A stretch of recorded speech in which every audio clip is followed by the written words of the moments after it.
How are you doing, Katharine? I'm great. Thank you for having me. So cool. So tell me about your character on Country Comfort and how you felt stepping into, the funny side of things. Because I feel like this is the first time, right? Yeah, I read the script and I fell in love with it. Play this fun, zany girl named Bailey Hart, and she's been with this loser guy for like 9 years, and they were in a band together, and the band decides that they're going to replace her with a young, hot blonde, and she's completely distraught. I mean, those blondes, right? She's completely distraught, gets in her car, starts driving. A storm is brewing in the, country land, and her car breaks down. She knocks on the door. She lands in front of this ranch, knocks on the door, and opens the door to like about 5 kids who think she's the new nanny, and she's adamant that she's not the new nanny, that she just is. Her car broke down and she needs a phone. Her cell phone broke down. I mean, everything broke down in her life, right? Her personal life and her car. She has no place to live. So anyway, it's been great to play something so silly and different than I'd ever done before. I've always wanted to do a comedy, and I had no idea it was going to be a sitcom. It's almost a theatrical experience. Yeah, that's what I was going to ask. So, of course, we fell in love with you on Smash, and that was very dramatic, and you had all of those high octane moments there. And then, of course, you've done a lot on Broadway as well, just the actual live in the moment. So how does this compare? Yeah, I was going to say that I think Broadway is a good kind of training ground, or vice versa. If you're doing sitcom and going into theater, they're similar, just in, you have a live audience. So you're holding for applause or laughter or things like that. And you feel the energy of the audience. And so this has been kind of my favorite job I think I've had. It's like a really sweet, fun family. You go to set, you've got these great kids you're working with. You've got these great lines. You get to be funny. You get to be creative. And you're done before 3:00, Monday through Thursday. And then you arrive on Friday and you have a live audience. And it's like a big party. So I've really enjoyed this job. Great. And then you're playing a nanny. And I read somewhere that this is something that kind of strikes a chord with you, because you were a nanny for a little bit way back when, right? I was a nanny, but more than anything, I think it's the writing that I really connected to. Our showrunner, Karen Lucas, was the executive producer on The Nanny with Fran Dresser.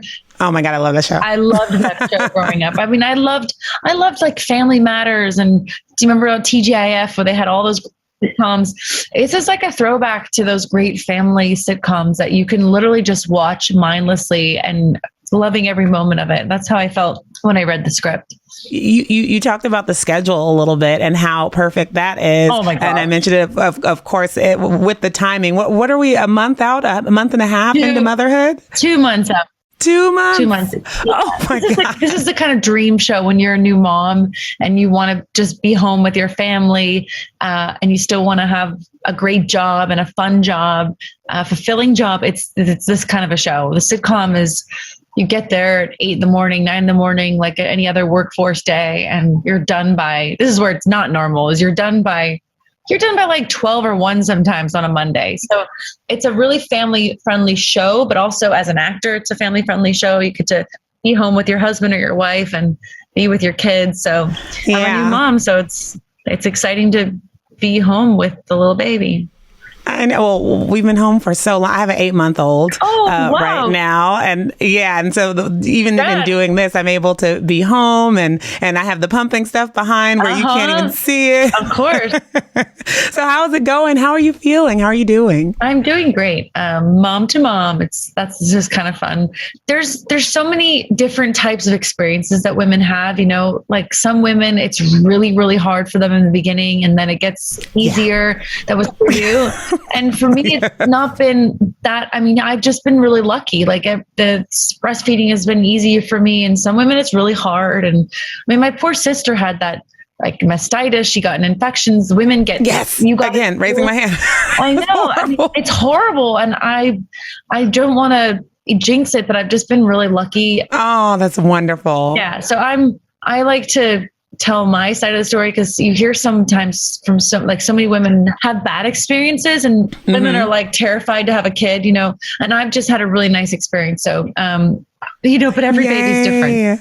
See, that was my first. I have a 6-year-old son, and he was like, I was like, oh my goodness, he's like my little roll dog. He's so easy breezy. Take him anywhere, never cry. And what always happens is like your first one is easy, and then the second one. So I'm like, oh God, I don't know. People, you can have it's so funny. After you have your baby 2 months out, they're like, you can have another baby. I'm like, I don't know. I just had the first one, but you do think like, I'm not going to jinx it because this one's so good. And the second one could be like, a total nightmare. So yeah, because every baby's different, Yes. Every baby is different. I'm not going to say a total nightmare, but every baby is definitely not total nightmare, being a little dramatic, but there are some nights, but yeah, there's some nights where you're like, go to sleep.